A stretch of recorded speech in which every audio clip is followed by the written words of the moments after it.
Hello.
Good morning, all of you.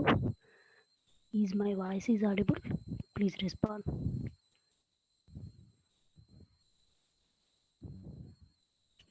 Don't share your screen.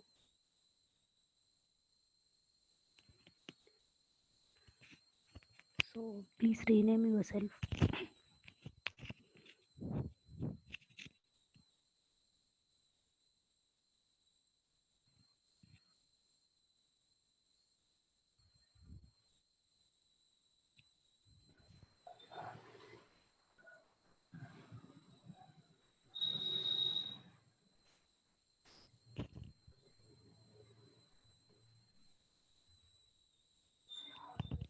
Me name rename చేసుకోండి తొందరగా.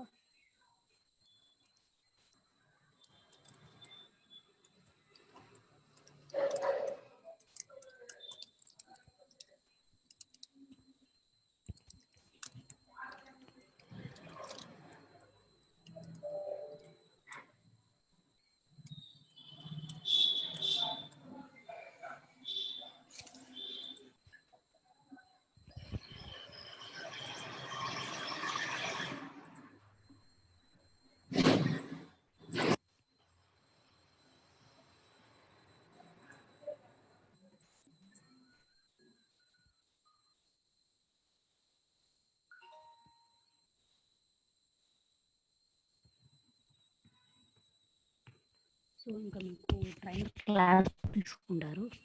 Be ready and మీరు first rename చేసేసుకోండి మీ నేమ్ని.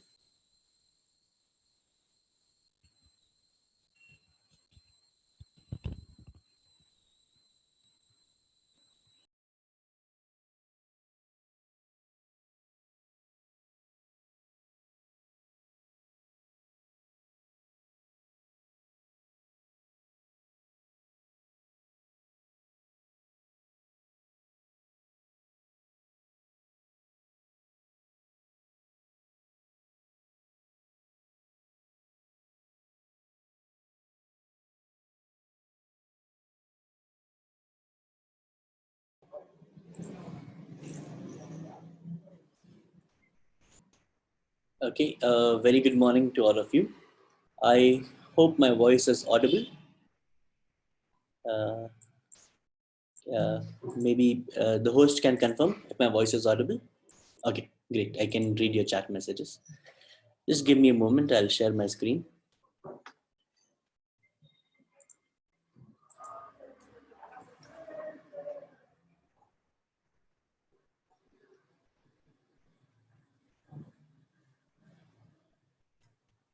Okay, great.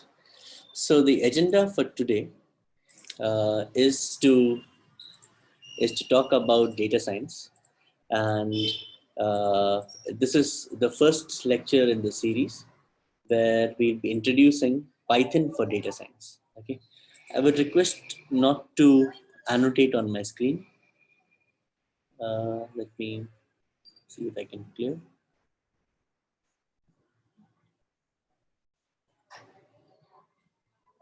Okay. Nonetheless, let me go ahead. Can the host confirm that the screen stays clear so that I can take the class? Yes, sir. It's clear, sir. You can proceed. Yeah, actually, on my screen, I think people have marked out something. You see Yeah, this I can yellow see and clear. red lines. Don't. Okay, I can. Okay, there's a way I can clear. Okay, great. So the agenda today is we'll be talking about why data science, give an overview of the analytics, talk about what is Python, why we will be using Python, and some of the packages that we use for data science within Python. Okay, I cannot read your chat messages while the lecture is on, so bear with me. I'll continue directly. Okay, going ahead. Okay, just 1 second. Okay. Going ahead, maybe an interesting question to ask at this point of time would mean why should one consider a career in data science? Okay, or why should one think of a career as a data analyst? So I've got two important reviews here. So when you read the Harvard Business Review, it says that data analyst is the best job of the 21st century.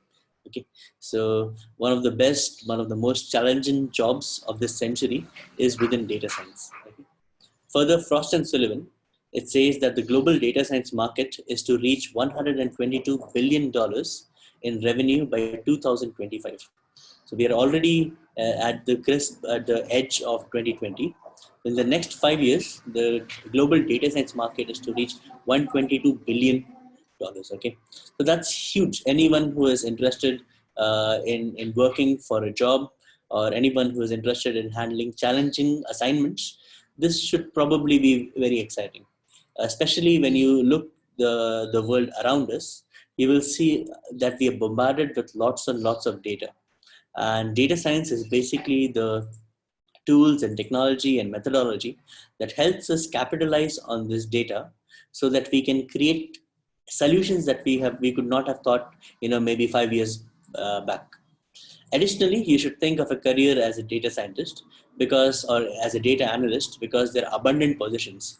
So even in India, lots and lots of positions are opening up where we have a dire need of data scientists who would come into place and have solutions. Data science is very versatile. So when you say versatile, you can shift between multiple industries very easily. The same techniques that you use for data science in a banking industry would be very similar to what you would use in an advertising industry, or you would use in an engineering field, or maybe something to do with retail sales and so on. Okay, it's a very common, it's a very versatile topic. The tools and technologies that we use can be used in various places, various ways. Further, it's a highly paid career. So Glassdoor says that the standard salary of a data scientist in the US is $116,000 per year. Okay, so which basically says that's a lot of scope. Okay, compared to other fields, you would do very well if you start your career as a data scientist. And finally, probably the most interesting solution for me is the data science makes products smart. Okay, so the products that you launch with your data science as your background, you can make it really smart because they change with the demand. As your data changes for a particular field, your corresponding product would be able to represent that, capture that, and deliver that as well. Okay. So I hope I've convinced you of taking a career as a data scientist. Nonetheless, let me go ahead and see why that is true. Okay. Further, to level the field, here are some stats. Where do data scientists and analysts come from? Okay, so if you ask the question, uh, who, which are the people who join as data scientists?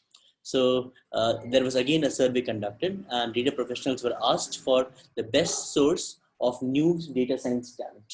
Okay, to which we found that 34% of the people, they come from computer science students.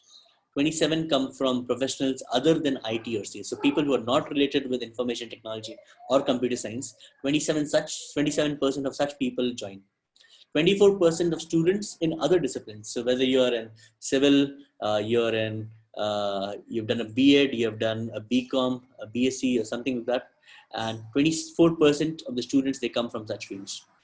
12% come from business intelligence professionals and 3% others.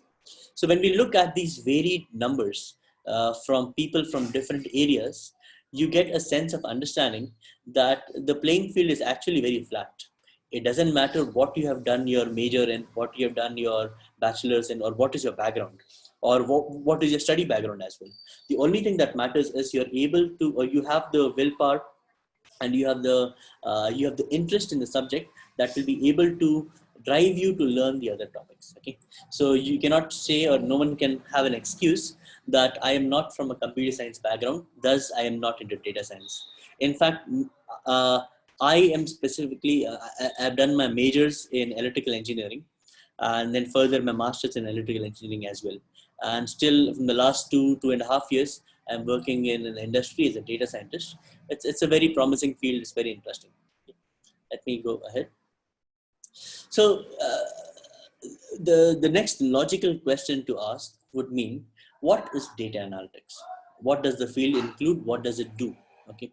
So basically, if you look at this informal definition, it says that data analytics is the process of inspecting, cleaning, transforming, and modeling data to discover useful information. Excuse me, sir.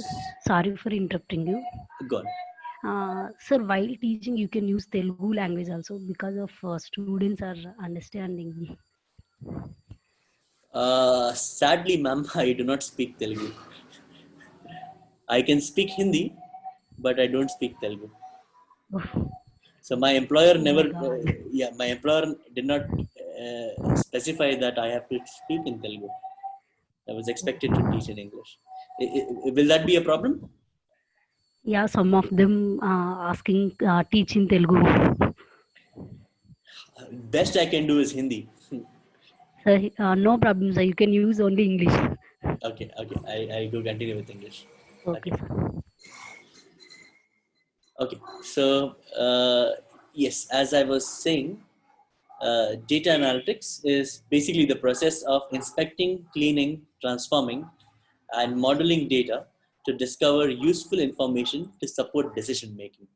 Okay, so what does that mean? So if you look at the diagram on the left side, you can see there is a funnel where I have data coming in different forms. Maybe let me clear the screen.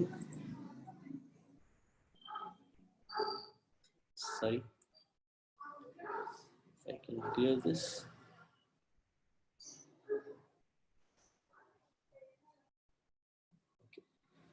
I would request not to draw on the screen because that is, uh, it makes it difficult for everyone. We are all here to learn, right? So if the screen is dirty, we cannot see what is happening in the background. So if you look at the diagram in the left, maybe I'll take my mouse pointer. You can see that different forms of data can go inside this process, and data that comes in the form of files, maybe it is music, maybe it is images, photos. This goes into the funnel, and what we get on the outside are charts and figures and patterns that can capture the data.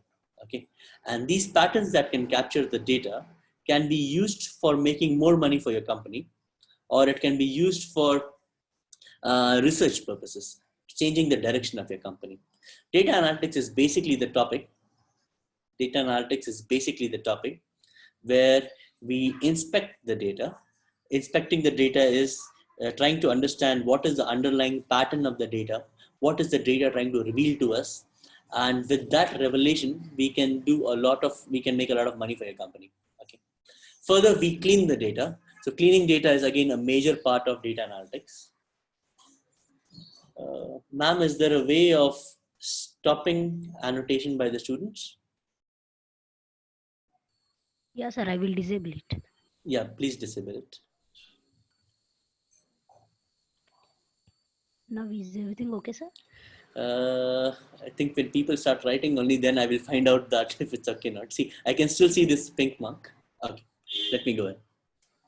So, cleaning the data is a major part of data science, where you see data comes from different sources. It is dirty.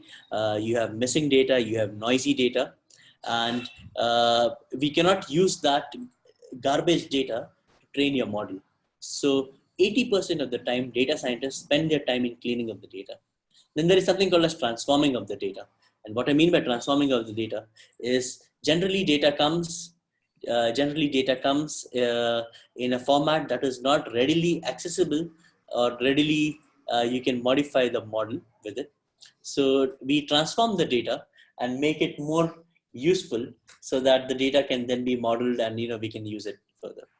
And finally, the next step is modeling of the data, which we are doing into the most interesting piece of data analytics, which is machine learning. I hope you may have heard machine learning. And in this course later on, we will look at what is machine learning and how we can train models so that we can make use of it. Let me go ahead. We talk to the next topic of why is there a growing need of analytics, okay? Or do we understand why data analytics is growing? Last 5 years, last 10 years, we've been hearing data analytics all around the place. AI, artificial intelligence, machine learning, these terms are so common, okay? And the reason that they are coming, or what is the need for these analytics? The first part is we have generation of large amounts of data from business transactions, okay? So I hope I am absolutely sure you may have experienced this. Okay, no one now, or no one who has the means and technology of doing that, you will not go to a train station and book your ticket on the state platform. In fact, you will log into IRCTC and you will do an online booking for your train station. So whether it be booking train tickets online, or movie tickets online, or ordering stuff from Amazon or something like that, we are generating a lot of data. Okay, and this data can be used or can be leveraged for coming up with systems that can, we can take advantage of that and come up with data science, machine learning solutions that can solve our problem. We have additional to the first part, that is we are generating large amounts of data from business transaction. The second thing that we are doing is we are having availability of large data storage systems at lower costs. So if maybe I remember around 15 years back, when I created my first Google account, it gave me a storage space of 2 GBs. Okay, if you look presently, the storage that Google provides you with your Gmail account is around 20 GB. So it's only a part of imagination that we think, how are we able to get so much amount of free space online? Okay, you take Dropbox, you say Dropbox, websites like Dropbox provide you storage space, cloud storage. Websites like Google Drive provide you cloud storage. The only reason they're able to do all of that is because we now have technology for storing large amounts of data at a very low cost. Okay, and this is again a key element that is very important for analytics. The first element, we have lots of data that is being generated from business transactions. Second, we have large amounts of data storage capability at very low cost. And finally, and thirdly, and probably the most important, we have the tools and technology for handling this large amounts of data sets, so we can analyze them and we can create solutions out of them. Okay. If we look at the analytics space, we can see analytics is comprised of three main categories. Okay, so the first part is computer science or IT. The second part is maths and statistics, and the third part is domain or business knowledge. Okay, so computer science and IT basically gives us the means of writing programs, of writing code that can leverage the data and create data analytic models or machine learning models. Okay, can you please clear this? Uh,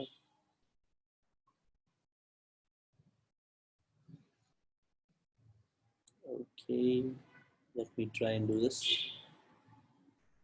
I hope there should be a way of permanently disabling the annotation by students, but I'm not sure. Okay, so the three areas of analytics are computer science and IT, which provides us the programming and the skill set that we can write code, which is able to leverage on this data. The second part is maths and statistics. So maths and statistics is the backbone of data science. So statistics is where we can take distributions of data, analyze, do sampling, understand what is the variation within our data, where does the data come from, and we can do probability and linear algebra. And these are the things that help us make the algorithms for machine learning.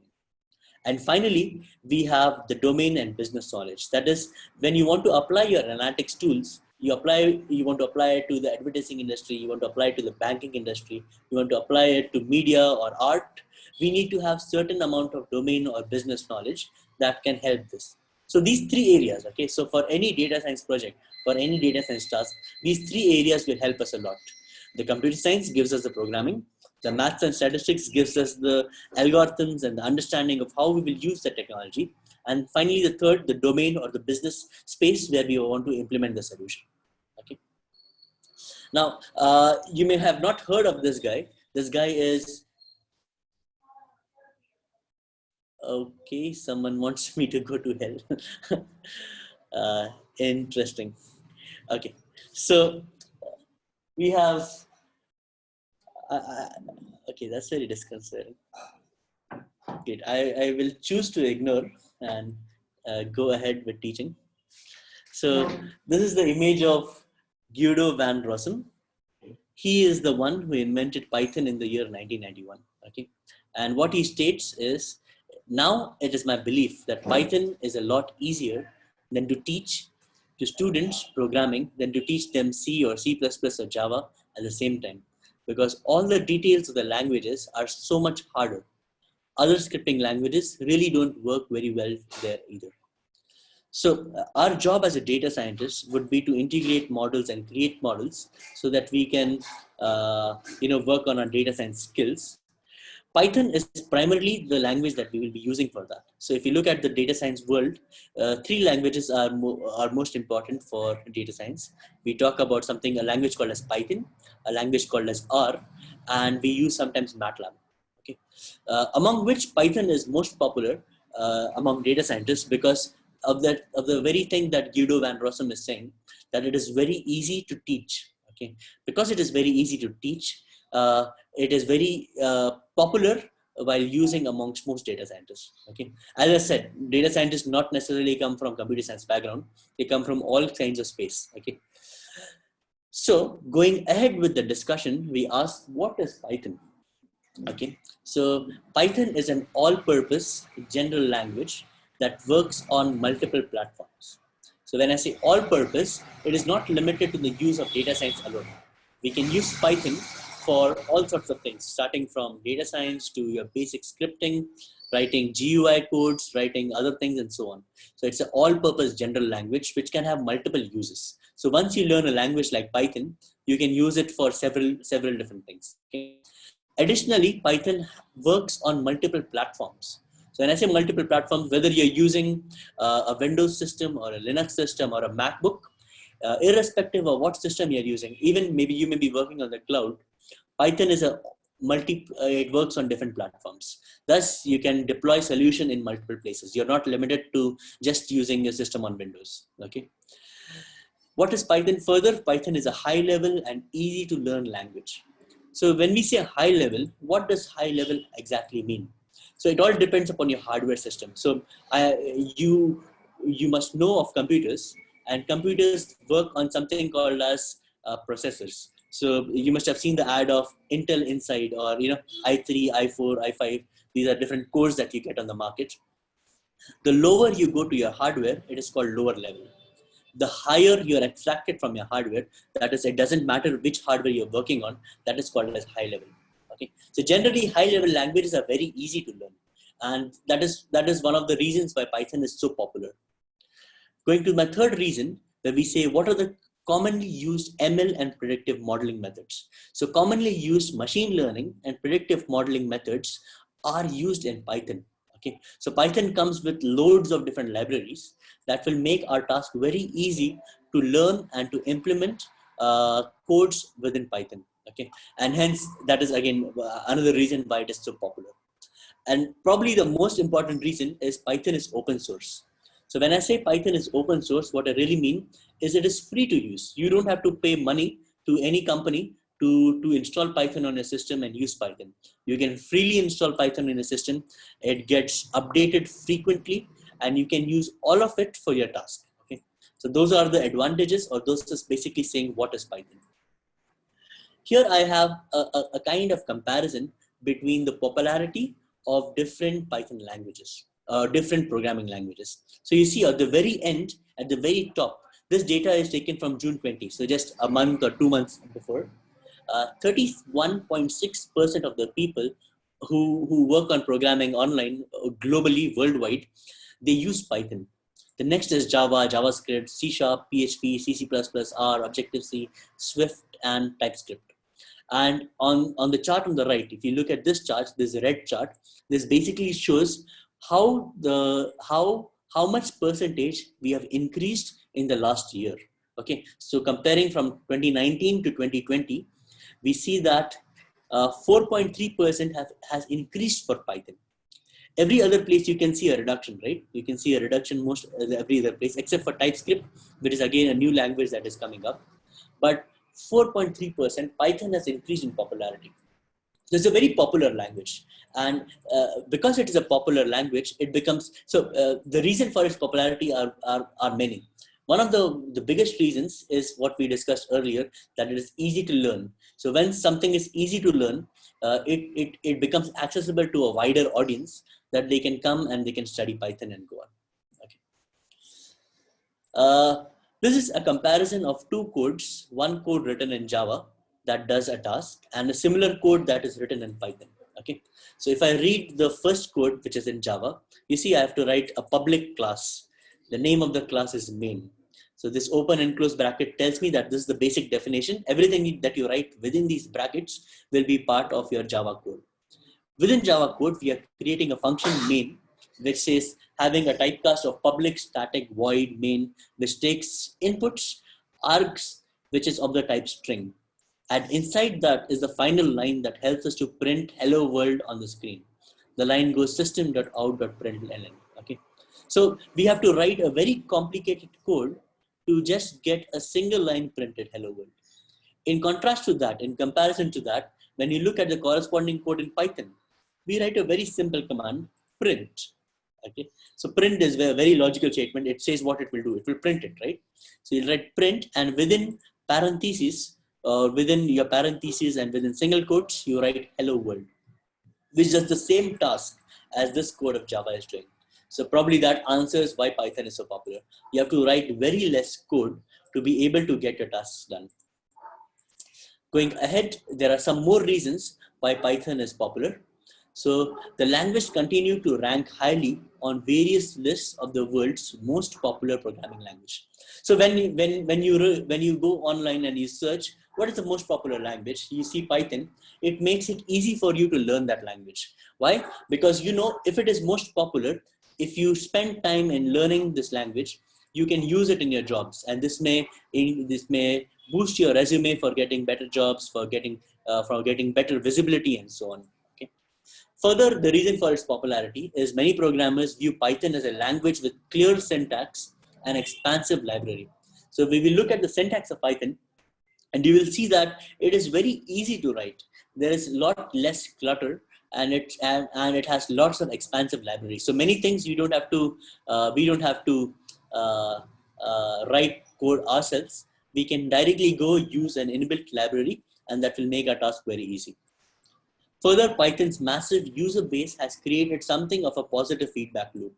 So a positive feedback loop is basically something that keeps on feeding on itself. Okay, so feeding on itself means, so let's say we say Python is popular because Python is popular, more people will come and learn it. Since more people come and learn it, it becomes more popular, and then more people come and learn it. So it creates something called as a positive feedback loop, which will keep on increasing higher. Okay. And further, a very important reason in Python case is Google, right? So Google is, everyone knows about Google. They're a big conglomerate in the US. We use their apps, we use maps and email providers and so on from Google. Google supports Python, okay, and a number of their languages, number of their applications. The primary language that they're using is Python, because of which, Python becomes very, very popular. Going ahead, some more advantages. I have already covered many of them. So it's easy to code, it's easy to read. If you read the language, if you read the programming language, the code that is written in Python, you will soon find out that it's as good as reading English. Okay, as you're reading English, the same way you're writing code in Python. Okay, it is free and open source. Doesn't cost you any money. It doesn't belong to one company. Thus, no one can control Python as such. Okay, so it's free and open source. It's very expressive. It allows you to focus, so we can focus more on the solution rather than on the syntax. So the purpose of writing code is to get the answer, right? No one writes code just for the sake of writing code. And thus Python is very interesting because, okay, Python is very interesting because it allows us to focus on the solution rather than on the syntax that we are writing. Okay. Going ahead, it is high level. That is, you need not to remember system architecture or it's very programmer friendly. Okay, someone is writing something on the screen, but I really cannot understand. Okay. So it's high level, thereby reducing the need for writing lots of code. We can write short amounts of code and still get the answer. It is portable. That is, once you code something, it is available everywhere. Okay, once you code something, it is available everywhere. And finally, maybe it is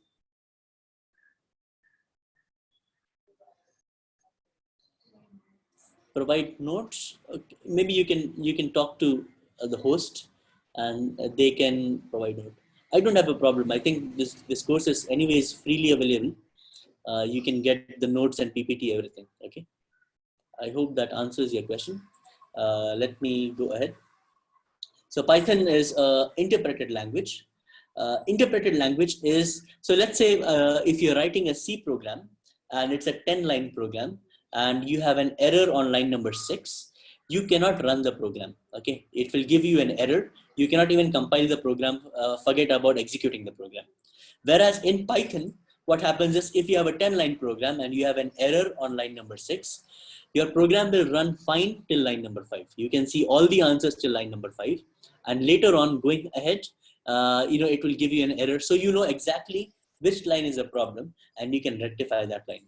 So Python is an interpreted language, which is an advantage and a disadvantage also. The advantage is that it will make debugging very easy. Debugging is the task of finding out where your problem is and how to solve it.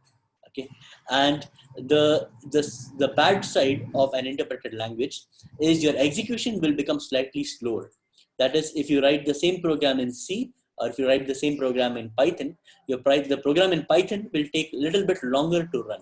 Okay, which at least for us data scientists, that is not too much trouble, because we nonetheless will spend most of the time data preprocessing and other tasks. So time is not that big of a concern. What is more important is the code is easy and it is easy to debug. Further, Python is an object-oriented language. So object-oriented language, you may have heard of OOPS. OOPS is object-oriented paradigm, where here we are saying that since Python is object-oriented, you can define classes and you can define objects of those classes, instances of those classes that can help us in different ways. Okay, which also makes the code very modular in nature. That is, once you write a code somewhere, you can use those same ideas in your other projects. You can share it with your team members. You can share it with the world online. Okay, and all of this is possible because object-oriented is very modular in nature. Python is also extensible. So when I say extensible, you can write some of your Python code in other languages like C or C++. So if you know C or C++ or Java, you can write some part of your code within that language and include that within your Python code, and that is also allowed. So you can leverage on whatever your the previous experience or knowledge. You can leverage that within Python as well. Python is also embeddable. And when we say it is embeddable, what it means is you can embed Python code in different languages. So it is basically the reverse of extensible. Extensible is where you use other languages within Python. Embeddable is where you can use Python within other languages. So both give and take is allowed. We have large standard libraries. So libraries that goes from unit testing to image manipulation to GUI. So basically you can reuse so many different things, and our task will be very much simplified because it will be like plug and play. Whatever task you want to do, instead of writing code for it, you can search for the relevant library and use that within your project and still get things done. So it has a very large standard library. Python is dynamically typed. So when you say dynamically typed, when you're creating a variable, you need not define in advance what that variable will store. Okay, on the run, Python is able to take that variable into integers or strings or floats or other classes, and all of that is valid. Okay. We have also GUI programming. So we have a package called as Kinter, like TK, that helps us to create GUI programs. So it is not just command line. You can create very beautiful GUI programs. The GUI stands for graphical user interface. So you may have used Word or PowerPoint or Excel, things like that, which comes in a GUI format, right? So you can create such kind of applications within Python as well. And finally, and the most important reason that we're looking at Python is it is a very good fit for data science, machine learning, and AI. Okay, so there are large amounts of packages that are available, packages and library available for doing data science. Okay, so starting from pandas to NumPy to Matplotlib, there are very useful libraries that will help our task as a data scientist. So these are the common libraries that we use for data science. Within Python, we've got something called as Matplotlib, and Matplotlib is a visualization software. So a major part, if you remember in the beginning of the slides, when we talked about data science, I had an image on the left side, which took in the funnel data, and on the output, I showed different charts and graphs, right? So one of the packages that helps us to create these charts and graphs is Matplotlib. Matplotlib and another package like Seaborn, they are very important data visualization softwares. We have a package called as Pandas, and what Pandas helps us to do, it helps us to manipulate data. So when your data comes from CSV files or databases like SQL and so on, you can load that into your Pandas data frame, and within the Pandas data frame, you can do a lot of manipulation with it. You can find you can clean your data, you can explore your data, describe your data, find the info for your data. You can do several plotting right from Pandas. So Pandas is again a major application package that we will be using for any of our data science project. We also use something called as NumPy. NumPy stands for numerical Python, and numerical Python is useful when you want to do math related topics on your algorithms. Okay, so math related topics like you want to do calculus, or you want to use trigonometry, you want to use statistics. Machine learning will include all of these things, and to implement those ideas, especially for machine learning, we use a package NumPy. We have a package called as SciPy, which stands for Scientific Python. And Scientific Python is again very useful for doing science related stuff. So finding mode, mean, statistics, and so on. So it's very similar to NumPy, but has some additional advantages as well. Then we have packages like Scrapy, Pillow, Flask, and PyGTK. Scrapy is a package which helps us to extract data from websites. So sometimes data scientists, generally, we will get your data, when you join a company as a data scientist, they will generally provide you the data that you want to work with for the task that you want to solve. In rare cases where data is not readily available, you would have to extract data from several places. So scraping is a tool which helps you to extract data from websites. Okay, Pillow is another tool that helps you do image processing. So a major part of data science is also to deal with image classification and image algorithms. So maybe an example is you may have used Google Photos, and within Google Photos, they've got a feature where when you click the photo of a group of people, it is able to extract the faces of different people, and you can give names to different people. And what it will do is it will automatically group these different places in different accounts so that you can see what is happening. So one of the things that we do in data science is deal with a lot of images, and Pillow is again a package that can help us to deal with images. We have a package called as Flask, which helps us to create web servers, short programs for web servers, which we can create solutions for cloud, okay, cloud related environments. So you're not limited on your simple PC. When you create a server with Flask, different PCs or different computers or mobile phones on your network can access that server and thereby be able to use your data science solution. Then we have something called as PyGTK, which is again wrappers of programs that we can help us. So these are common libraries that we can use for data science. Data science within Python, we can have applications for the web or internet development. We can use it for data science, core data science. We can use it for science and numerical applications, for artificial intelligence, for graphical user interface that can be used on your desktops, for machine learning, for software development application, for database access, network programming. For creating games, you can develop wonderful games within Python and 3D graphics. You can use computer vision, you can use web scraping. My whole agenda of giving all of these topics in front of you is to, just a second. Okay, my agenda of giving all of these topics to you is to give you an idea of the different applications that you can do with Python. So once you learn Python for your data science, you can use it for several other places as well. Okay. Now, what as a data science role, within the industry, what Python jobs are required? Okay, what do we do with Python as a data scientist?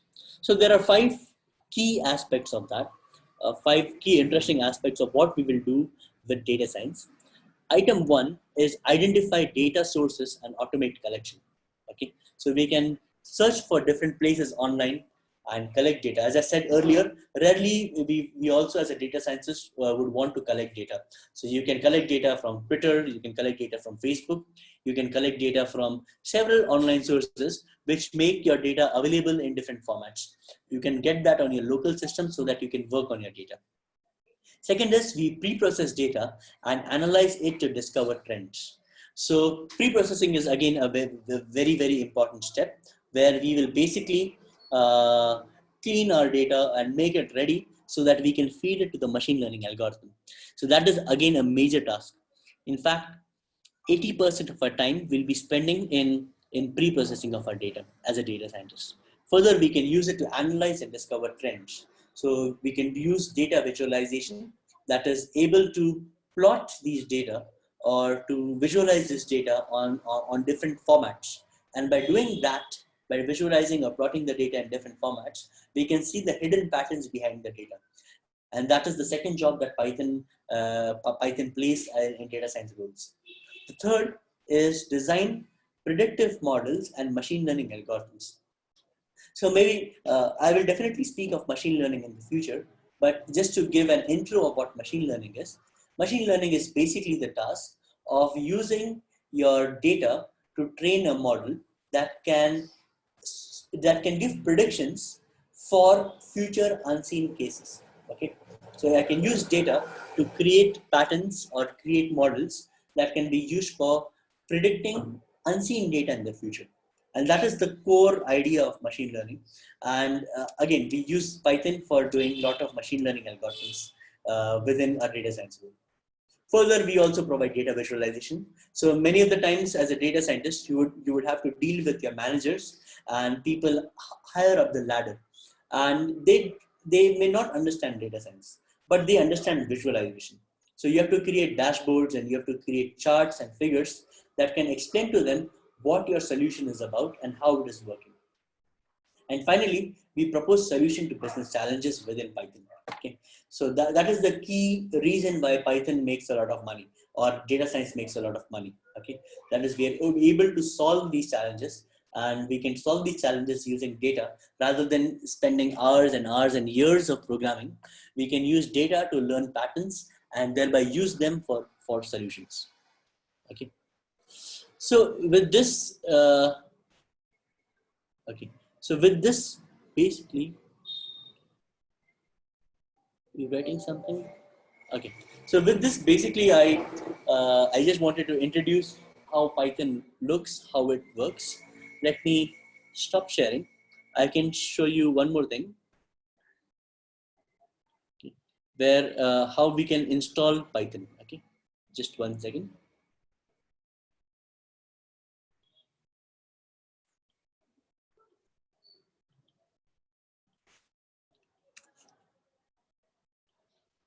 Okay, let me share my screen again. Okay, I hope my screen is visible. So for Python, from next class onwards, we would want to do hands-on on Python. That is, we would want to install Python on a system and learn how the Python programming language works.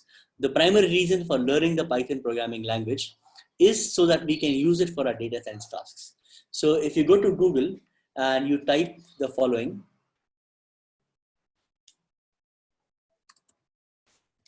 you can type something called as Anaconda install. Okay, and if you click on Google search, you can see here you have a website called as anaconda.com. Can you click on that website? Okay, click on download. That will take you to this place called as Anaconda installers. Okay, so depending on what system you're using, either you're using a Windows system, Mac system, Linux system, or 32-bit or 64-bit graphic. Here I'll be using Windows. So my system is actually Mac. If you're using on a Windows system, you can click on this button and it will help you to download the files. Okay, once you have downloaded the files, you can install Anaconda. And the primary reason for installing Anaconda is so that we can work on our Python programs. So next class onwards, we'll look at operators and control structures, we'll look at loops, we'll look at functions and modules, and all of these are very key building blocks that can help us into our data science journey. Okay, so my request would mean to download those packages so that from next class onwards, we can focus on looking at the Python language and going ahead with this. Okay. Uh, okay. Uh, Let me see.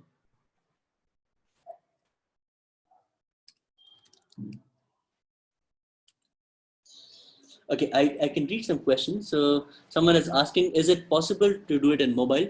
So no, you cannot do it on mobile phones. You have to write the program on either a desktop or or a computer system. Okay. Yes, ma'am. I think I am done for today. Uh, Maybe we can uh, continue tomorrow with this. So tomorrow onwards, we can go deeper into Python and see how it works out. So this is a 28-day program. Okay, you ask how to install Python. I just showed you how to download this software. Maybe in the next class, I can show you how to install it as well.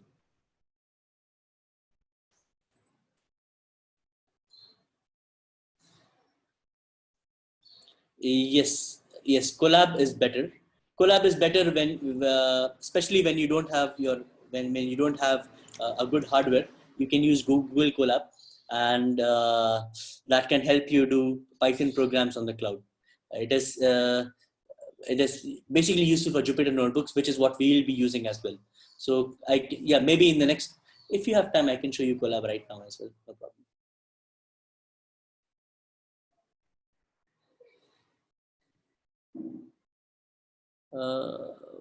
Okay, so you're saying till 10:30. Okay, in that case, let me show you how to install. Let me go ahead with that. Okay, so once you click on download, since many of you had this question, let's take that. We go to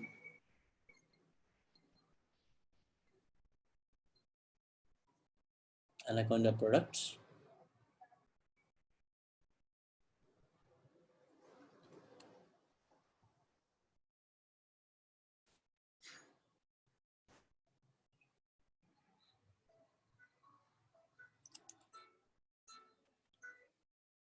Click on individual edition, click on download. So here in my system, I will download this 64-bit graphical installer. Let me keep it in my downloads file. So it will take around a few minutes to download. In the meantime, I'll show you Google Colab as well.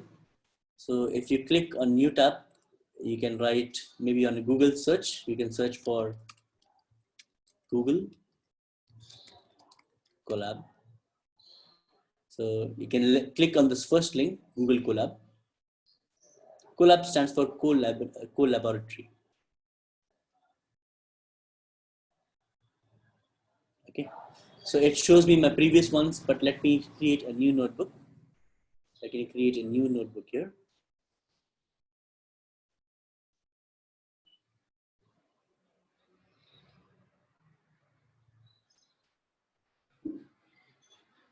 Okay, so this is how the interface for our Jupyter notebook on Collab would look like. So here, if you look at it, this is the name of the file. You can rename the file. So I can maybe write hello world as the first Python file here. This is the place where you can write code. Okay, so you can write code blocks or text blocks. So let me write text block first. I create a text blocks here, and I write something like introduction. Let me create this here so I can see a review of a preview of what I'm writing here. So I can say introduction. Let me go ahead. Okay, so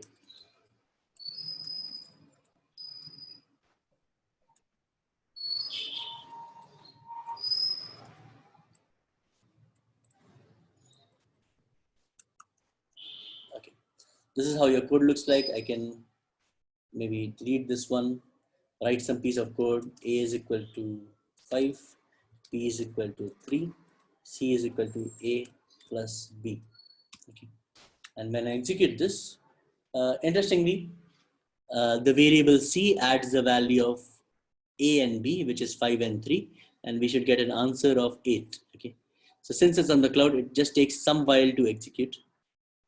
So this is executed. I want to print the output. Let me just write C and print it. I can see the value is 8.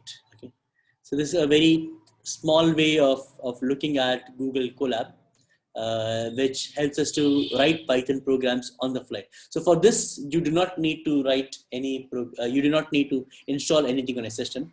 And I am guessing, since it is just working on the browser, you can also write this on your mobile phone. Okay, so even on your mobile phone, if you open your browser and you open Google Colab, I think you should be able to write code like this. But I would strongly recommend, you cannot code on your mobile. You need a system, a hardware, a computer of some sort, which you can use for our data science tasks. In the meantime, the package that Anaconda that we downloaded has been downloaded. Let me open this. I think you'll not be able to see the screen. Let me uh, stop sharing, and I'll show that again to you.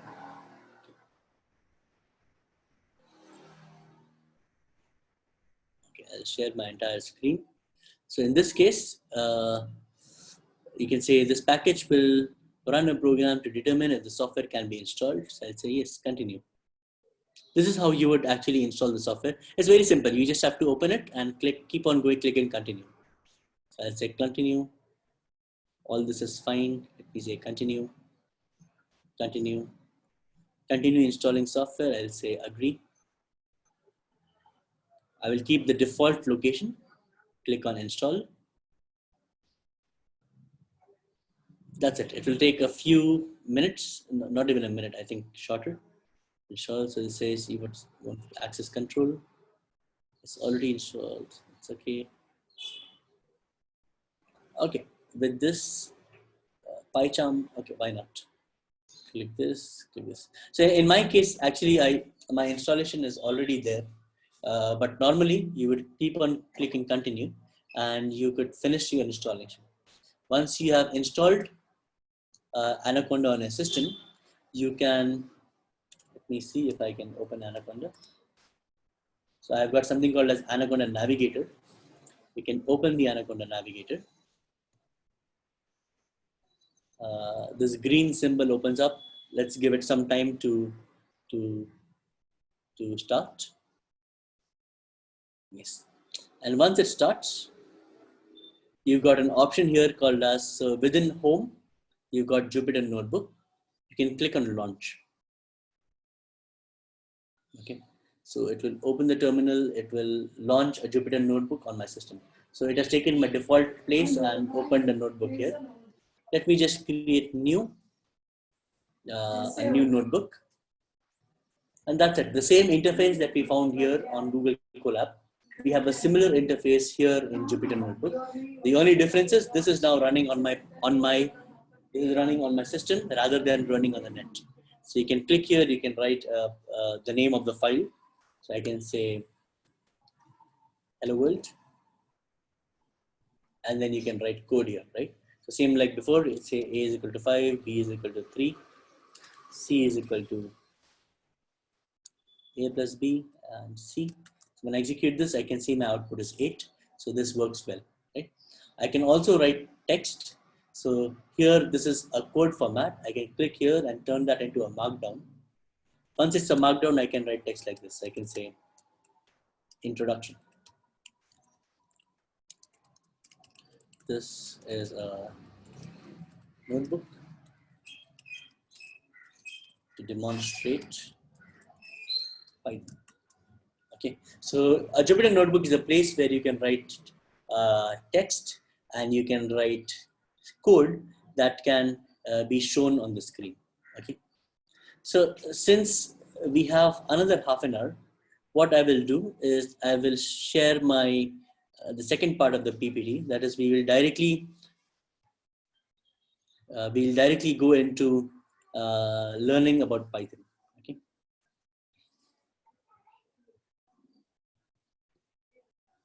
Okay, so let me open the presentation and we'll start taking it from there. Just give me a moment.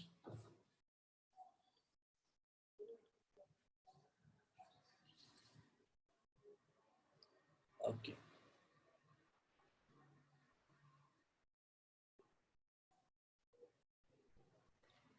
Good. I hope you can see my screen, and we'll be talking about the next part, which is operators and control structures within Python. Let me go ahead. So our course content, specifically related to operators and control structures, is we'll be looking at arithmetic operators, relational operators, logical operators, user input and out, and finally control structures. Okay. So arithmetic operators are very simple. So just as an example that I showed you within Collab and the Jupyter Notebook demo, is we added two operators. We use the additional operator to add two numbers, 5 and 3, to get the answer 8. Similarly here, a simple example of an expression is 2 plus 3. So here 2 and 3 are the operands that we'll be operating on, and the plus sign is the operator. Okay. So most statements, logical lines that you will write will contain expressions. An expression can be broken down into operators and operands. Operators are functionality that do something and can be represented by symbols such as plus or other symbols. So you know plus, minus, multiplication, division. We can use those operators within Python as well. Okay. Finally, operators require some data to operate on, and such data is called operands. Let me go to the next slide, which will show examples of what we're doing. So here, this dark part is a cell of code, and you can write your input here. And when you execute this code, this is output 8 is the output that you get. Okay, so there are different arithmetic operators. Let's look at the plus sign. The plus sign does simply adding of two objects. Okay, so here, if I take two numbers, 3 and 5, and when I add it together, I get the answer as 8. Interestingly, I can also take strings. So here I have two strings, A and B. I know it's a string because it starts with a single inverted comma and then ends with a single inverted comma. And here we have a string A and then we have a string B. Okay. So A and B, when you add it together, you get here AB. Okay. So, adding two strings does not really make sense. But what Python has done is when you add two strings, it basically does the task of joining the strings. So A and B gets joined together to get AB. The third example is when we are trying to add a string A with the number 5. So when you do A plus 5, it gives us an error. Okay, the error is type error.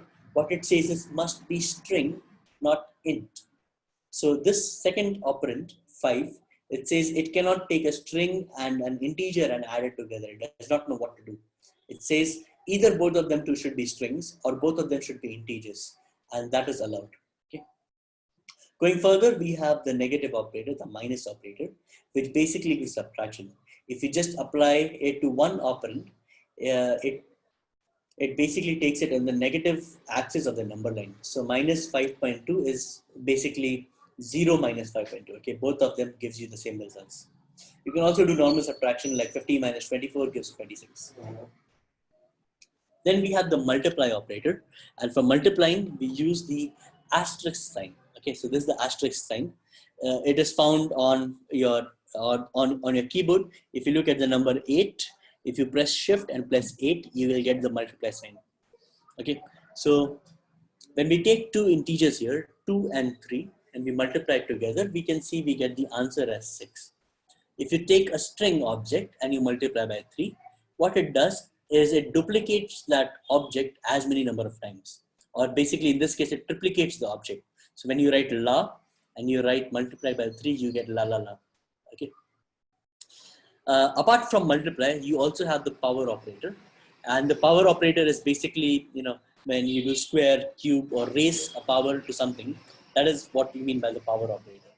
So in Python, the power operator is used by using two asterisk signs. So if you use one asterisk sign, you get multiply. But whereas if you use two asterisk signs, you get the power operator. So in this case, we are doing 3 raised to 4. So 3 raised to 4 gives you 81. So 3 square is 9. 9 square is again 81. That is what you get by 81 here. Going ahead, we've got the divide operator, and it basically does what it says. It divides. When you do 13 by 3, you get the float number 4.333. If you're interested only in the integer, that is, you're interested only in the decimal part, the first part of it, you can write integer int of 13 by 3. Okay, so you see we are writing int, which is the data type, and then we open parentheses, close parentheses, and between this you write 13 by 3, which gives you 4. Then we have something called as a modulo operator, and the modulo operator returns the remainder of the division. Okay, so when you say remainder of the division, that is, if you do 13 by 3, we know the table of 3, 3 ones are 3, 3 twos are 6, 3s are 9, 4s are 12, and 5s are 15. So 15 goes above your 13 range. Okay, but 3 4s are 12 is below. So when you divide this 13 by 3, and if you are just interested in the remainder is 1. Okay, so the modulo operator returns to us the remainder of the division. So 13 modulo 3 gives us 1, 23 modulo 2 gives us 1, 20 modulo 2 gives us 0. Why? Because 23 is not divisible by 2, we get a remainder of 1, but 20 is divisible by 2, thereby giving us a remainder of 0. Okay, very basic operator and very useful operator for finding even and odd numbers and all sorts of different tasks. Apart from your arithmetic operators, we also have something called as relational operators. And the idea of relational operators are they help us to find a relation between two objects. So the first operator here is the less than sign, and it can be used to find out if two numbers are equal, greater than, or lesser than. Okay, the output of this operand, the output of this relational operator is a Boolean value. So a Boolean value of true or false. It's also called logic value. Okay, so just note that false and true, they start with a capital letter, and apart from that, everything else is small. Okay, so when you say 5 less than 3, we know that 5 is not less than 3. In fact, 5 is greater than 3. That is why you get an answer as false. So a relational operator just tells you if this relation that you're checking for is right or not. So when you say 5 less than 3 it is not right, it gives you an answer of false. 3 less than 5, on the contrary, is true. Apart from doing single comparisons, we can also chain comparisons together. So in this case, we are saying 3 less than 5 less than 7. So if all these three conditions are true, all these two conditions, so if 3 is less than 5, that is true, and 5 is less than 7, that is true. Both of these conditions are true, you will get the answer as true. Okay. Apart from the less than operator, we have the greater than operator. In here, when we put 5 greater than 3, we can see that this is true, and that returns to us the answer is true. Going ahead, we look at relational operators. So we have less than equal to, which is basically saying that we are adding this additional criteria that not just less than, if it is also equal to, the criteria will be true. So when we say 3 less than 6 and say x is less than or equal to y, it is true because 3 is less than or equal to 6. Similarly, we have greater than equal to. So when you say 4 and 3 and 4 is greater than or equal to 3, which is also true. Apart from comparing between two objects that is greater than less than, we can also verify if they are exactly equal or not. To verify that, we use the operator double equal to. Okay, so here we are saying x is 2, y is 2, and x double equal to y. That is the value of x equal to the value of y? And then we say, okay, the answer is true. Going x is equal to string. So apart from numbers, we can also compare between string objects. So x takes the value str. You see then the spelling here, all three characters are small and they are written between single inverted commas, saying that this is a string and whose value is str. That is the variable x. When you look at the variable y, you see str with a capital R. Okay. So since this has a capital R, we know that they are not equal. The letters are same, but the case is not right. So when you write x equal to y, it gives us the answer false because x is not equal to y because of this R. But if you write x as str and y as str, both are exactly same, and then you check x is equal to y, you get an answer of true. That is, yes, this comparison is true. We can further see, check the not equal to operator. The not equal to, that is x and y, they are not equal to each other. To verify that, you see we are using an exclamation mark. So an exclamation followed by an equal to is a relational operator to check if something is not equal to each other. Okay. Going ahead, we have logical operators. So the key idea of logical operators is we start with Boolean values. So here I said earlier we have true or false. In this case, the variable x, we are loading the value or assigning the value true to it. The semicolon here helps us to write multiple lines of code, multiple statements of code within one line. So here we write x equal to true, and when we write not of x, we reach false. Okay, so when you take a Boolean value of true and you invert it, or you do a not of it or negate it, you get the value false. Okay. Similarly, we have Boolean operators like or. So if I say x is true and y is false, and then we say x or y, we get the answer true. The OR operator is very simple. What it basically says is when either of the inputs has a true value, my answer will have a true value. Okay, otherwise the answer is false. So that is the value of x and y for an OR operator. Similarly, we have the AND operator. The AND operator says that it will give an answer of true only when both the inputs are true. If either of the inputs are not true, that is, if either of the inputs are false, we will get a false. As is evident here, we can see one of the inputs is false, the other is true. And since one of them is false, we get the answer as false. Okay. Apart from operators, we can also take inputs from user and we can give outputs to the screen as well. Okay. So that is done using the input command and something that we have already seen, the print command. Okay. So here we are writing a simple statement, input, and we are putting a prompt here. The prompt is enter your name. So this will be the output on the screen that the user will see, and this will tell the user what he has to do. Okay. So we write the command input. So input here is a function. One thumb rule to see if something is a function or not is if you see the name of the function is followed by parentheses. So if you have here open and close parentheses, that basically tells us a function. And this function input takes this argument here, which is called enter your name. And the value that the user returns will go into the variable person name. So when you write input, enter your name, the user will see enter your name. The cursor will blink here. When the cursor blinks here, someone can write. So let's say there is a person called as Anup. He writes Anup here and presses enter. This value of Anup, this string of Anup goes into the variable name person name. Okay. Now, next line of the code we are writing print hello plus the name of the person. So hello is something that will go by default, and instead of person name, whatever the user has put here will come output here. Okay, we are using the plus sign because if you remember when we studied the plus operator, we saw that the plus operator has the ability to add string, to join string elements. Okay, so here the first string element is hello, the next string element is person name, which has the value Anup. And when we do hello plus person name, we get the answer as hello Anup. Okay, I hope this part is clear.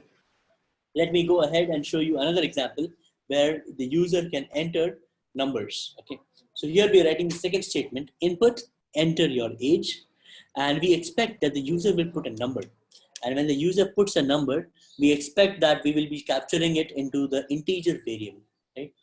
Sadly or interestingly, the input function always returns to a string. That is why when it returns to us, we capture it into a variable called as age underscore string, just showing that the output that will return will be in string format. If this output of string is in a number, then we can convert that into an integer directly. So that can be done by calling the int program, int function. We write int age str, and when you do that, it goes into the variable age, and the variable age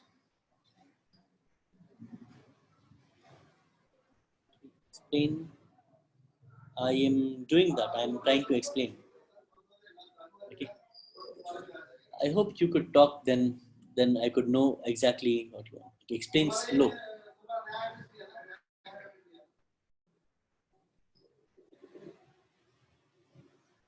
Okay, I will try to explain more slow than this. Okay.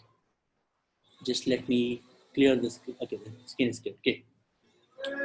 So the input function here takes a string, and this will be the prompt that the person will see.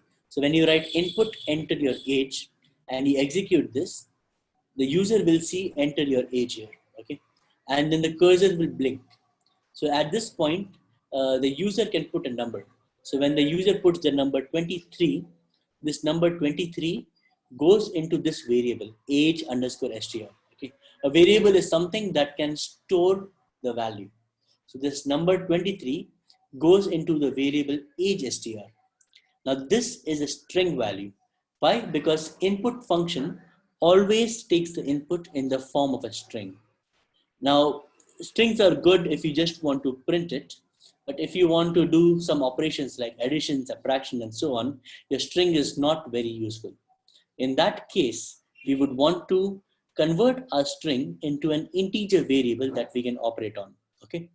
So the next part here, int, converts this string into an integer. When you write int and in open close parentheses, you put the string age it will convert that into integer format and will store into a new variable called as age. Okay, so following this point, we are writing two print statements. The first print statement will use the age as a string. Sorry, the first print statement uses the age as an integer, and the second print statement uses the age as a string. In the first case, you can write age plus str of age. You see, age is your integer, and if you want to join to strings, you can do that easily by converting that into a string. The same like this function here, int, converts the string into an integer. This function str converts the integer back to a string.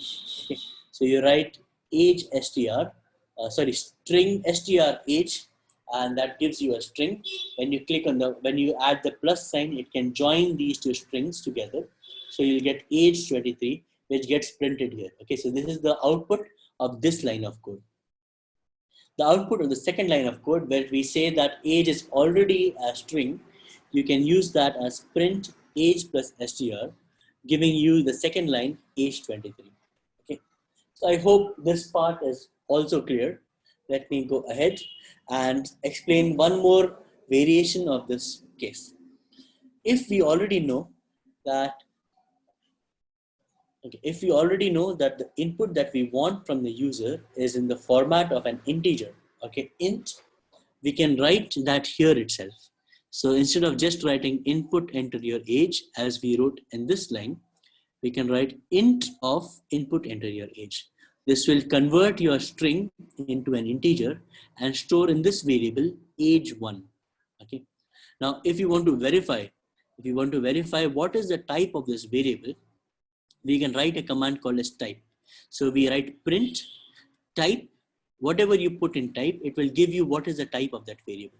So age1, when you write type of this, it prints the line class int, saying that this variable age1 is of type integer.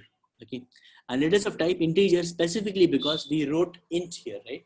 So we took the output of input and we converted that into an integer and directly stored the value into the variable age1. So now to print it, there are two options. One is to do it as we did it here, that is convert the age1 into string and join the two strings using the plus sign. And that is a valid output. But interestingly, we don't even need to convert that into a string to see the output. We can directly write age, put a comma here and write age1. So the comma basically says that I want to add more number of inputs. Okay. Here to the print function, you're passing two inputs. The first input is simply the string age and the second input is age1. Okay. Let me go ahead. We are also looking at control statements. Okay, so control statements are basically pieces of code that help us to control our program. That is, helps us to control which execution should happen, in which order it should happen, and should the execution change depending upon different conditions, or should the execution run in loops and so on. Okay, so like this, we have several control statements. Meeting is cancelled. I'm continuing this. Okay, so okay, send this. So you can talk to your host. Okay, your host will provide you the PPT. The PPT from my end is freely available, but I don't know how I can give it to you. You talk to your host and they will help you in getting the PPT. Okay, great, thank you. So going ahead, we are looking at control statements. We look at conditional statements, that is if statement, if else statements, if else if statements. Further, we do statements like for loop, while loop, and we'll look at loop control statements like break, continue, and pass. Okay. So a conditional statement, let me not bore you by reading all this text. Let us look at this diagram that explains what this text is writing. So when you're writing the piece of code, assume that this arrow shows line 1 of code, line 2 of code, line 3 of code, and so on. You come to a point called as condition, and we will verify what is the value of this condition. This condition block we expect should return to us a true or false. So, earlier in the part, we looked at logical operators. And when we operate on logical operators, we expect that the result is either true or false. Okay? So based on whether this result is true or false, something will happen. If the result is true of this condition, we'll go into this block, that is if condition is true, and it will execute the conditional code and then go down. If the condition is not true, that is if it is false, it will go through this path, and you see within this path, you don't get this conditional code. So the if statement basically helps us to see if the condition is true, only and only then this code will get executed. If the condition is not true, the code will not get executed. Okay, so this is a very interesting thing. Let us look at how we can implement that within Python. Okay, to implement this within Python, we use the if expression block. Okay, so you write if. Your expression is basically your statement that will give you the answer of true or false. You write a colon here. The colon is basically what tells Python that the expression has ended and we are going now to the statement, the conditional code. And you see in the next line, we have left a space here, right? This space is called as an indent. This space is called as a tab. So we are leaving a tab here saying that this statement is within the if expression block. So within the if block, this is what the statement looks like. Let's look at an example. So here, I've got some examples of showing how the if block can be used. So in the first case, I'm taking a variable called as a, and within the variable a, I'm putting the value 4. A is equal to 4. Okay, and if a is greater than 3, then these conditions will be executed. Otherwise, they will not get executed. So we look at the value of a is 4, and 4 is greater than 3. That means that this condition is true. If this condition is true, it will go inside this if block. How do you know inside the if block? Because after the if block, see, all of this is in one line. If we have some space and this is in another line, we see that all of these codes are inside the if block. So we write the statement print condition is true. That is what we can see here, condition is true. We write the next statement print sample statement, and we can see sample statement. So after writing this, both of these values are true, and we said, okay, very good, our if block is working fine. Let us look at a different condition. Okay. Now for the same program, I just have changed the value of a. Instead of value of a being as 4, the value of a is now 3. Okay, so when I write 3, I look at the statement if 3 is greater than 3. So we know 3 is not greater than 3. 3 is equal to 3, but not greater than 3. Since the condition is not true, this returns to us a false. Once this returns to us a false, this part of the code does not get executed. So you don't see any output here, right? You don't see any output because this statement and this statement did not get executed. Let us go to the next example. This example, again, we have exactly everything similar as this code, except for one part. The last line, sample statement, is taken outside the if block. Okay, so anything with a tab goes inside the block. Anything at the same line is outside the if block. So this print statement is not inside the print block. Okay, not inside the if block. So when you look at this condition, a is greater than 3. Here also the condition is false. 3 is not greater than 3. And because the condition is false, we do not print the statement condition is true. We directly go to the sample statement and we get to print sample statement. Why? Because sample statement is not within the if block. It is outside the if block. And the way Python program works, it you can run line 1, line 2, line 3, line 4, and so on. So once you reach line 4, this is outside the block, it gets executed. And because it gets executed, you see the output here as sample statement. Okay. Going ahead, we can have something called as nested if loops. And what I mean by nested if loops is that I will have an additional if loop inside the if loop block. Okay. So here we are taking a variable a is equal to 4, and we are checking for the condition if a is greater than 3. And we can see, yes, this condition is true. A is greater than 3. 4 is greater than 3. Since the condition is true, you go inside and you say print condition is true. Okay. So you can see that this block gets printed here. We come to the next line and we are asking, or we are checking for another condition. The condition is if a is equal to 5. That is, is this value equal to this value? So we see the value of a is 4 and 4 is not equal to 5, because of which this block becomes false. When this block becomes false, if will not enter inside the statement. So we do not print the second if statement. We directly move outside. So when you go outside, the next statement is sample statement that gets printed here. Okay.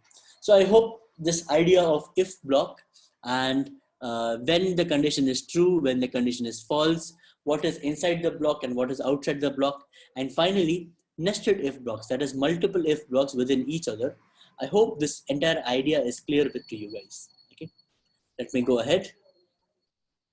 Additional to if block, we have the next conditional statement called as if else. Okay, the advantage of this statement is when you're writing piece of code, you reach the condition. If the condition is true, this part gets executed. You can execute the if code, and this goes outside the program. If the condition is not true, that is the condition is false, you go to this straight line and it will execute the else code and then come out. Okay. So depending upon the condition, whether the condition is true or false, different parts of the code will get executed. Okay. The way you implement this within Python is by writing something like this. We are writing if expression. This expression can be true or false. If this expression is true, then these statements will get executed.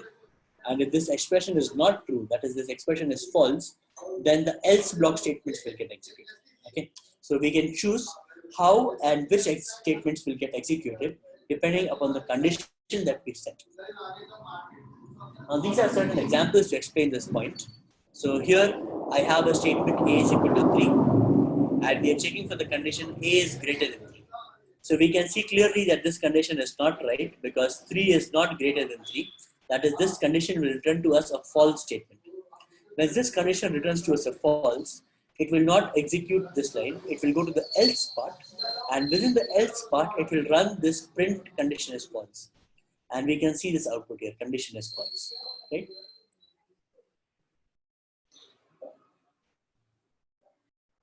Okay, going to this part, the next part, we are writing, you see this code and this code is exactly the same, except for this additional line of sample statement. Now this additional line of sample statement is outside the if and else block. So it is not within the if block, it is not within the else block, which basically means that irrespective of what happens to the condition, the sample statement will get executed.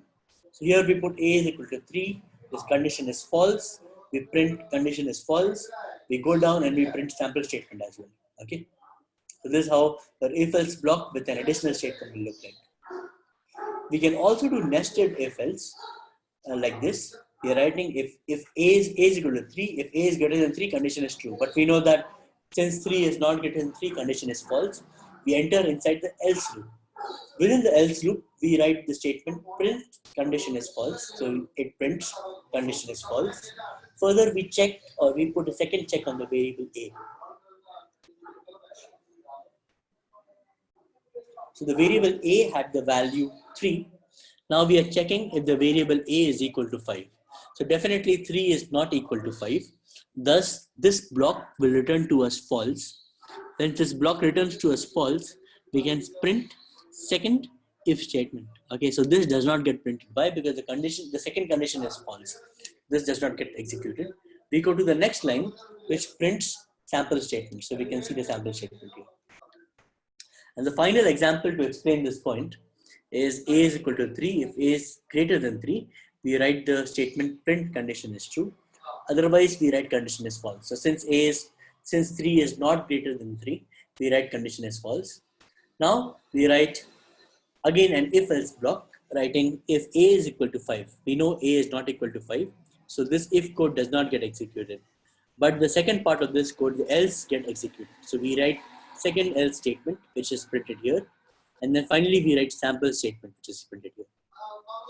Okay. We can also club or group multiple if, else if statements together. Okay. It can be done like this. We write if expression 1, if this is true, do this. If this is not true, go to the next statement, else if. Check if expression 2 is true or not. If expression 2 is true, then we'll print these statements. If expression 2 is not true, we'll go to the next statement. Check if expression 3 is true. If expression 3 is true, we'll print the statement.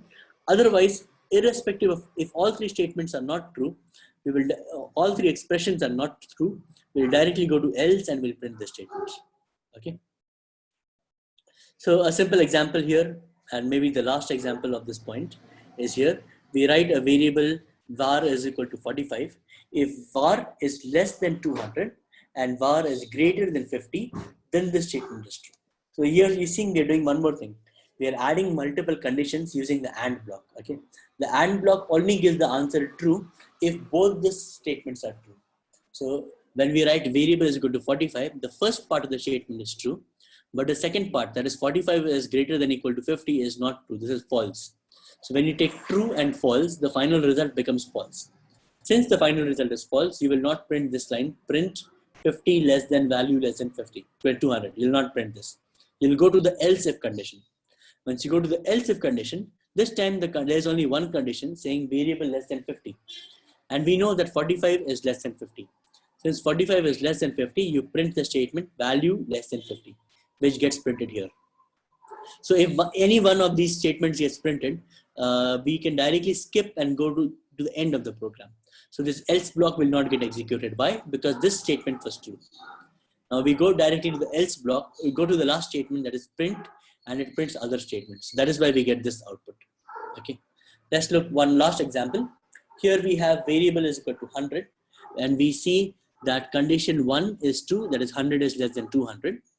And we read the next part, that is variable is greater than 50, that is 100 is greater than 50, that is also true. Since both these conditions are true, we will write print 50 less than value less than 200, that is we are printing it here. Next we are checking if variable is equal to 150, so this is not true. We go to the else block, else if block, variable is equal to 100, this is true, so we write which is 100, so we write the statement which is 100. Finally, after that, since this part is true, we'll skip this if block, we'll skip this if, we'll skip this else, we'll directly go to print another statement. Why we will skip? Because one of these conditions are true. If any one of the condition is true, then we will not need to look at other conditions. Because of this, we get other statement. Okay. So with this, we have finished explaining operators, and we've also finished explaining the if-else condition loops. Okay. So if I have to summarize what we did in this class, let me stop sharing and let me just talk to you guys. What we did in this class is, firstly, we looked at data science, why we should look at data science as a proper option. Once convinced that data science is the right way to do, we'll go ahead and see that to do data science, we require some Python programming. Okay, and then we saw the different advantages of Python.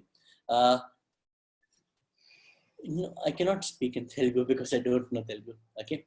Anyways, so we looked at the advantages of Python, and we saw within Python why it is important, why it is popular, why it is easy, and all those things. And finally, we saw how to install Python using the Anaconda install. If you cannot do Anaconda install, you can also do Google Collab, in which case we don't have to install any software. You can directly go to the browser, open Google Collab, and start programming. Okay. Yes, once that part is done, that is, we looked at how to use Python. The next part is we saw operators and control structures. So within operators, we looked at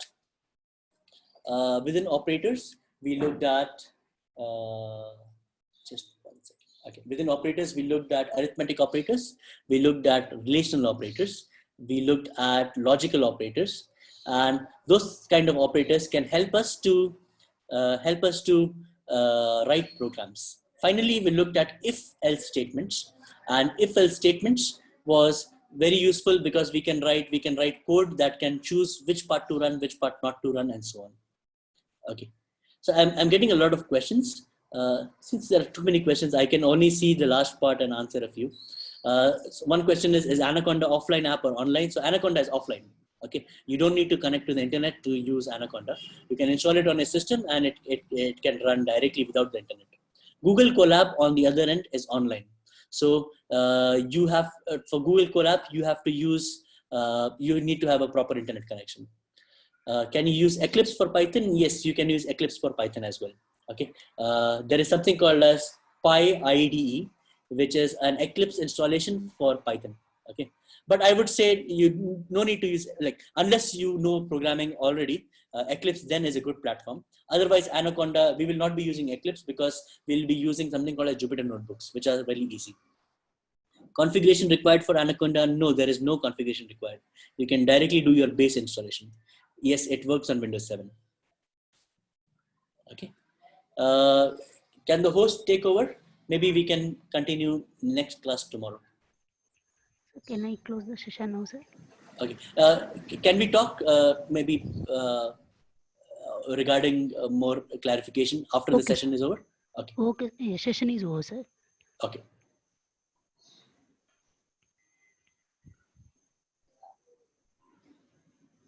So can we talk by what I mean is, when the students are not there, can I talk just to the host? Okay sir, I will talk.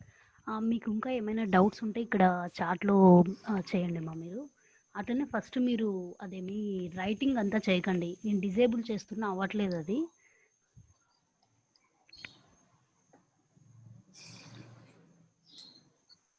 యాక్చువల్గా ఇది class recorded, నేను share చేస్తాను మీకు మరి through Telegram. Syllabus కూడా మీకు అంతా share చేస్తాను. So can I close the session? Okay sir, thank you sir. Okay, fine. Then I'll talk to my employer, and then maybe the doubts that I have regarding timings and language, I will discuss with them. Okay sir, sure sir. Okay then. Thank you. Bye bye.